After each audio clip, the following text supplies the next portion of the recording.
Okay, have you ever wanted to like really level up your English? Not just understand it, but actually think in English. It's a game changer. It is.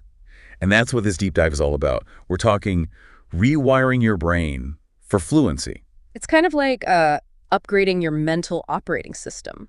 I like that. I like that a lot. A lot of people, they hit this wall, this fluency plateau, because they get stuck translating, always translating in their head. Yeah. It's inefficient. It's almost like you're trying to have a spontaneous conversation, but you have to look up every word in the dictionary first. Exactly. We're going to help you ditch the dictionary and start thinking directly in English. I am so ready for some aha moments, I'm telling you. You'll have them. But before we jump into all the cool techniques and stuff, can you just explain, like, why is thinking in English so important for fluency? Why does it matter? It impacts everything. The speed that you can speak, how accurate your grammar is, and your overall confidence. When you think in English, you're cutting out the middleman. You're getting rid of that translation step. Right. Communication becomes much more fluid, natural. That makes total sense. I've noticed when I'm trying to speak another language and I'm struggling to express myself, it's often because I'm trying to like force my English thoughts into their grammatical structure. Absolutely. It just doesn't work. It's like jamming a square peg into a round hole. It's not going to happen. It's not going to happen. So how do we actually make this shift from translating to thinking? Well, first, you got to admit, it's hard. It's a challenge. And there are a few common, I guess you could say, roadblocks that most learners face. And one of those is just not having a large enough vocabulary, to comfortably form thought. Yeah, it's true. It's like you need that critical mass of words before you can even, think coherently. Absolutely. But the good news is we can fix that. There are techniques that can help you expand your vocabulary much faster. And then the thinking part gets easier. Oh, good. Okay. That makes me feel better. But even if you have the words, I think it's this fear, right? The fear of making mistakes. I know, I felt that. Yeah. You worry about sounding silly, being judged. It's completely understandable. But the truth is, mistakes, they're essential. They're part of the learning process. We can even reframe them. Think of mistakes as valuable feedback. Okay, so it's not about avoiding mistakes altogether. It's more about learning to use them to our advantage. That's the goal. Okay. And then there's the environment, or really the lack of environment. A lot of people learning English, they don't have consistent exposure to it outside of maybe a classroom. It's like trying to learn to swim, but you never get in the water. Yeah. You can study the theory all you want, but you need practice to develop those skills. Perfect analogy. So that's why it's so important to create an immersive environment for yourself, even if you don't live in an English-speaking country. And we will explore some ways to do that. Okay, intrigue me. So what is the first step to rewiring our brains to think in English? One of the simplest, but honestly most effective techniques is to narrate your day. Like, talk to myself. In English, yeah. As you go through your day, just describe what you're doing, what you're thinking, how you're feeling, but do it all in English. So instead of thinking I need to make coffee, I would say out loud, okay, time to brew some coffee. Let's get this day started. Yes. And you can be as detailed as you want. I'm reaching for the coffee canister. Now I'm scooping the grounds. Maybe I'll try a new brewing method today. I can see how that would help you get used to formulating those thoughts. It's almost like creating your own little English radio station in your head. It is. And you can do it anywhere, anytime. It's creating that English-speaking environment, even if no one else is around. It's like that challenge we talked about, right? Of not having that consistent English exposure. Yeah. This solves it. Exactly. It's a way to immerse yourself little by little throughout your day. And as you get more comfortable, you can start using more complex sentences, build up to it. Okay, so narrate your day. That's technique number one. What else can we do to kind of train our brains to think in English? This next one's a little more fun, I think. Label everything. Wait, like sticky notes on everything with the English word? You could. Or, just do it mentally. The idea is to actively engage with your surroundings, but in English. So you're walking around your house, your office, whatever, and just name things. Chair, table, lamp, window, computer. It's like when I was a kid, I'd go to the zoo and try to read all the animal names. Exactly. It felt like a game. And it's a surprisingly effective way to learn vocab. It trains your brain to actually see the world through like an English lens. So I'm not just passively observing my surroundings. I'm really actively engaging with them in English. Yes. Which makes that connection stronger between the object and its English name. And what's really cool is there's a cognitive shift that happens when you do this a lot. You start associating the object directly with its English name. You're not translating from your native language anymore. Oh, wow. So it becomes less about translation and more about recognition, direct association. Right. That is cool. And the more you do it, the more natural it becomes to think in English, even when you're not consciously labeling things. Narrating our day, labeling everything. Those are two good ones to get started. What about those of us who crave a bit more structure, something a little more systematic? Well, if that's your style, we have some techniques that honestly kind of steal from how native speakers do it. Right. They're almost like language hacks. They tap into the way our brains are naturally wired to learn language. Okay, I like hacks. That's the first one. First one is called self-talk. Pretty straightforward name. It's basically narrating your thoughts, but in English all day long. Oh, so like my inner monologue, but in English. Yes. So instead of just thinking your thoughts, you're saying them out loud in English, even if no one else is listening. So it's like a safe space to practice, no pressure of an audience. Mm-hmm. But what if my inner monologue is full of things I don't know how to say in English yet? It's fine. Start simple. Start with simple thoughts, simple phrases, and work your way up. As your vocabulary grows, as your confidence grows, you'll get more complex. Remember, it's not about being perfect, it's about the process. So like instead of just thinking I'm hungry, I could say I'm feeling hungry. What should I eat for lunch? Exactly. And as you do this more, you'll find you're able to express more emotions, more thoughts in English, and it'll feel easier. Yeah, that makes sense. And it seems like it builds on narrating our day, right? Like you're taking that external narration and turning it inward. Exactly. And the more you do it, the more you'll notice those English phrases just popping up in your head. Mm-hmm. Naturally, without you even trying. Like you're building that mental muscle memory, but for English, making it more accessible, more natural over time. That's the goal. And speaking of muscle memory, this next technique, it actually draws on a really powerful principle in our brains, mimicry. Okay. Our brains are literally wired to learn through imitation, and we can use that to get better at English. All right, I'm listening. Tell me more about this mimicry thing. It's called shadowing. And basically, you find some audio of a native English speaker, like a podcast, maybe this one, a news report, a movie, anything, and you repeat what they're saying. Exactly. Trying to match their intonation, rhythm, pronunciation, everything. Like I'm trying to become their vocal clone. Kinda, yeah. The point is to train your ears, train your mouth, to produce those English sounds, those rhythms, naturally, without thinking about it so hard. This reminds me of when I was learning guitar. I would spend hours trying to copy my favorite guitarists, like note for note. Yeah. And it felt so awkward at first.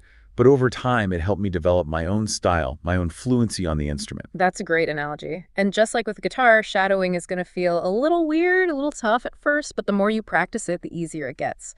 And as you get better at mimicking native speakers, you'll see your own spoken English becoming more fluent, more confident. So it's about training our ears and our mouths to work together seamlessly in English. Almost like we're rewiring the neural pathways for how we produce speech. And what's really cool, there's actually a lot of neuroscience behind this. Studies have shown that when we watch someone doing something, like an action, our brains, they light up in the same areas as if Woody were doing the action. Really? It's because of these special neurons called mirror neurons. Yeah. They're key for imitation learning. So when we're shadowing a native speaker, we're basically tapping into those mirror neurons and training our brains to replicate those speech patterns. Exactly. It's like giving your brain the blueprint for how to speak fluent English. Narrating our day, labeling everything, self-talk, shadowing. 4 powerful techniques. What's number 5? This one seems really basic, but it's important. Start simple. What do you mean? A lot of learners, they try to jump right into these super complex sentences, or they'll try to think about really abstract concepts right away. Yeah. And that's just overwhelming. It's like trying to run a marathon when you can't even walk yet. Exactly. Instead, just focus on simple sentences, simple phrases. At first, don't worry about sounding like a poet. Don't even stress about perfect grammar. Just get comfortable expressing basic thoughts, basic needs, in English. So instead of trying to think I'm having an existential crisis, I could start with I'm tired. Exactly. And those little sentences, they might seem insignificant, but they're actually huge steps. Every successful thought, no matter how small, it builds confidence. It strengthens that English thinking pathway in your brain. Like laying the foundation of a house. You Exactly. got to start with a solid base, and then you can build up to the walls, the roof, the whole thing. And this ties back to the fear of making mistakes. Yeah. Starting simple lets you have more success early on, which builds your confidence, and that fear starts to go away. Makes sense. It's like you're setting yourself up for success, celebrating those little victories along the way. That's the key. And as your confidence grows, you'll be less afraid to try harder things, more challenging language, you know? This is making me realize that thinking in English is a process. Yeah. It's not like I flip a switch and suddenly I'm there. Right. It's about gradually rewiring our brains, building those pathways over time. You're exactly right. And that brings us to something really crucial that we haven't talked about yet. Mindset. Oh, interesting. It's not just about the techniques, it's also about your attitude, your approach, how you think about it all. So how do we cultivate the right mindset, the one that actually helps us achieve this goal of thinking in English? That's a great question. And that's something we are going to dive into in the next part of this deep dive. Oh, I can't wait. I think a lot of times we get caught up in thinking that fluency is like this finish line. You know, we have to cross it, and until we do, we're not good enough. Yeah. But that's not how it works. It's like thinking you can't enjoy a hike until you reach the top of the mountain. But there's so much to see, so many challenges to overcome along the way. Exactly. Fluency is a journey. It's not a destination. Yeah. And it's different for everybody. Okay, so instead of like focusing on this far off end goal, how can we change how we think about it? How do we actually enjoy the process of learning?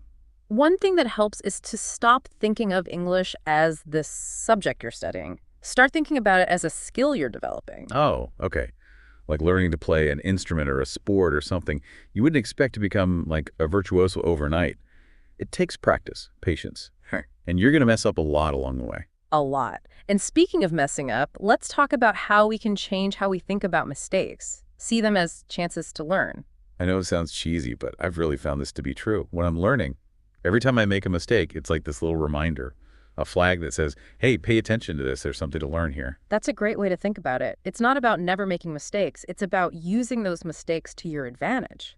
Each one is a chance to get better, to understand something more deeply. It definitely takes the pressure off. Yeah. Like instead of feeling embarrassed when I mess up, I can think, okay, I got that verb tense wrong. Now I know to focus on that more next time. Exactly. And the more you can do that, the faster you'll progress. You shift your perspective from, I'm so bad at this, to, I'm learning, I'm growing. I love that. It's a much more, I don't know, empowering way to think about it. Yeah. But even with the right techniques, the positive attitude, sometimes, I don't know about you, but that little voice in my head creeps in like, you'll never be able to think in English fluently. Oh, yeah, for sure.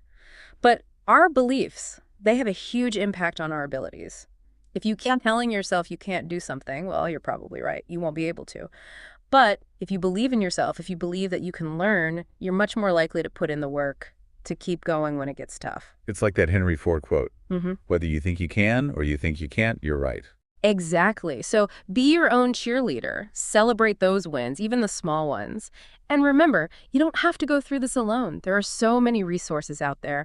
Online communities, language partners, tutors. And amazing podcasts. Right. The point is there's support. Don't be afraid to reach out, connect with other people who are learning too. So we've talked techniques, we've talked mindset. What are some like key takeaways? What can our listeners actually start doing today? First, remember that thinking in English, that's the key. It unlocks fluency, unlocks confidence. It's about making English your default setting, not just a translation tool. And to do that, we've got to tackle those challenges head on. We talked about not having enough vocabulary, the fear of making mistakes, not having enough exposure to English. But as we discussed, there are ways to deal with each of those. Yes, and don't forget those 5 techniques we talked about. Narrate your day, label everything, self-talk, shadowing, start simple. Pick one, anyone, and try it today. Or try them all. Experiment. Find what works for you. But most importantly, that growth mindset. Embrace the journey, the ups and downs. Learn from those mistakes. And believe that you can do it. You can become fluent. Couldn't have said it better myself. Now, before we wrap up, we wanted to leave you with a final thought, something to chew on. We've been talking about how our thoughts, they shape the language we use. But what about the other way around? Could becoming fluent in English, could that actually change how you think about the world? Ooh, that's interesting. Right. I mean, I know when I've learned other languages, it definitely shifted my perspective, even in small ways. Yeah, me too. Different languages, they like divide up the world in different ways, they emphasize different things. So could immersing yourself in English, could that help you see things differently, unlock new ways of thinking, maybe even change your personality a little? It's like that saying, the limits of my language are the limits of my world.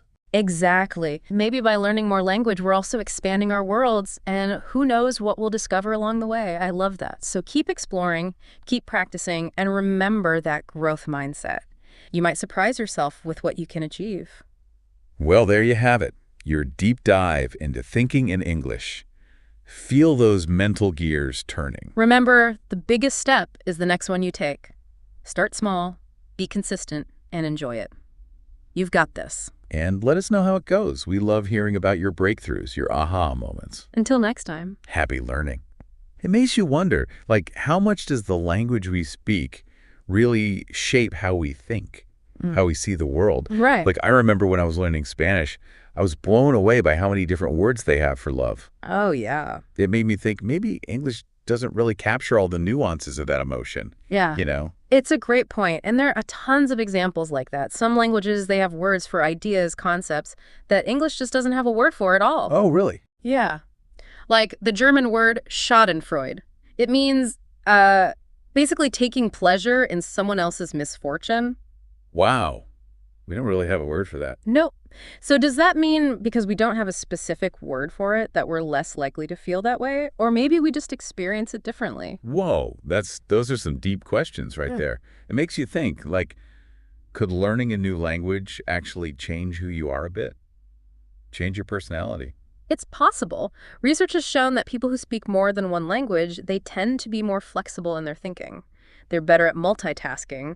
They even do better on tests of creativity and problem solving. So learning English, it's not just about communicating better. It could actually make you smarter in other areas of your life, too. It could. And the benefits, they go beyond just like the brain power stuff. Studies have also found that learning another language, it can actually make you more empathetic, more understanding of other cultures. Yeah, when you learn a new language, you're kind of learning a whole new way to see the world, right? Exactly. You're stepping outside your comfort zone, outside your own language, and you start to see things from a different perspective. It challenges your assumptions, opens you up to new possibilities. That's so true. Who knows, maybe learning English will spark this whole love of languages for you. You might want to go learn even more, explore all those different ways of thinking and expressing yourself. You never know. The possibilities are endless. They are. Well, I think we've given our listeners a lot to think about today. I think so too. It's been a really fun deep dive. So, to recap, we talk about how powerful it is to think in English, not just for fluency, but maybe for unlocking all this hidden potential in our brains, broadening our perspectives, maybe even shaping who we are as people. We also talked about some of those myths about learning languages and gave you some real techniques that anyone can use. Anyone can start rewiring their brains for English fluency. Remember, it's a journey. Be patient, celebrate the progress you make, and have fun. Have fun. And if you ever get stuck, if you ever feel discouraged, come back and listen again. We're always here to support you on this language learning adventure. So until next time, keep those English thoughts flowing. Happy learning.